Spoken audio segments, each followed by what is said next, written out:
pai ndatozvigarira hangu namufana wangu device totozorera magita murungu pasvika yo pai takutovhura mageti takutozorera mota topinda izvi right. Tatsikwa naboss Chris Million Masocha. Kuna wangu wasati wamuona vanongoziva muziki yake ichinakidza stereki vaya ndeuyu mudara nekepe waiti anonzi Chris Million Masocha. Kwaziva yatereri nini ndiri kwa Chris Million kwete milioni wemanyepo pati milioni wemari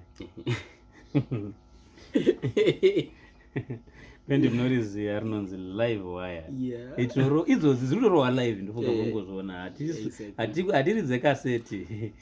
So pane song yatanga itamboreko yatakauploada last time ndara vanhu ndasinonge ndakavaudza kuti isong ipi kuti inonzi chisong mailupeni green ichi chinonzi yamera masora. Exactly. Kana kuti amai. So ndara apa muronzi chikwe iri album rine song rinonzi nayo chifamba. Okay. Unganayo wakamira. Koruziri kazara. Kuiro racho apa muri kutera mudara sorry takumboyambuka sorry yenyu takuyambukira kumwe inonzi chikwa muri kuya next album muri kutera riri kuya kupera kwa August kunoko rinonzi ro aribude wakamira azwa aribude whatever apa mada kurisa iwo chinokutadzisa chinoramba kubuda wakamirwa unochiziya aribude wakamirirwa. Okay, all right. Miatimborova inonzi chisongo yatada kuita mudara. Tinoda kurova yamera masora. Ndakamboiuploada mashuro. Amai. Ndakaiuploada ndichitry kushuwaningire but sine tatsikwa nevaridzi vechive songo rege tingokuitry muchimbonzwa vhoka wafuti maizi. Kandi king futi ka.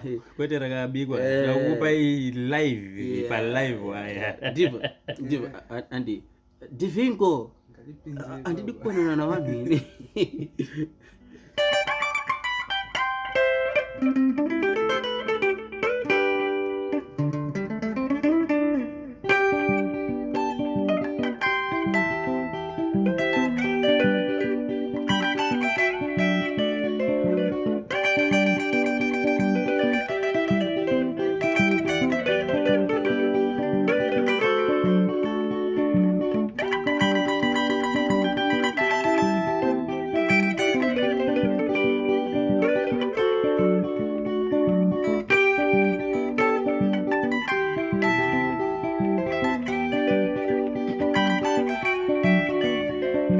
Imamai moyo makaita uyu mwakabva nepiko kubva matisiya vana.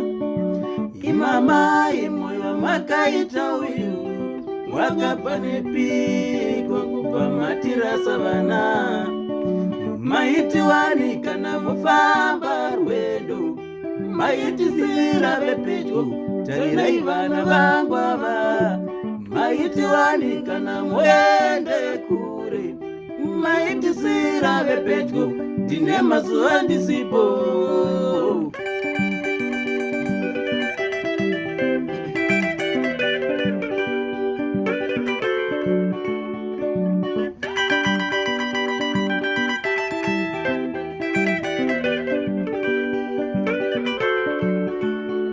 Zverwendo rwuno makabva maenda kubva maenda zvisinaoneko.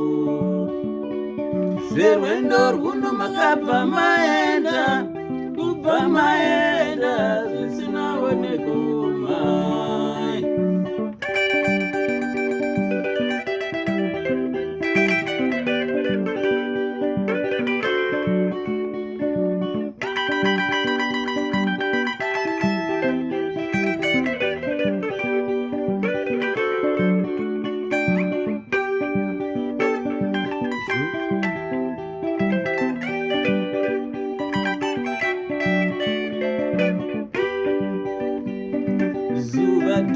Takaringa kanzirama sundutu takaringa kanzirama mwedzitu takaringa kanzirama kuritu takaringa kanzirama nanasi tichakaringa kanzirama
wangu mfana device sana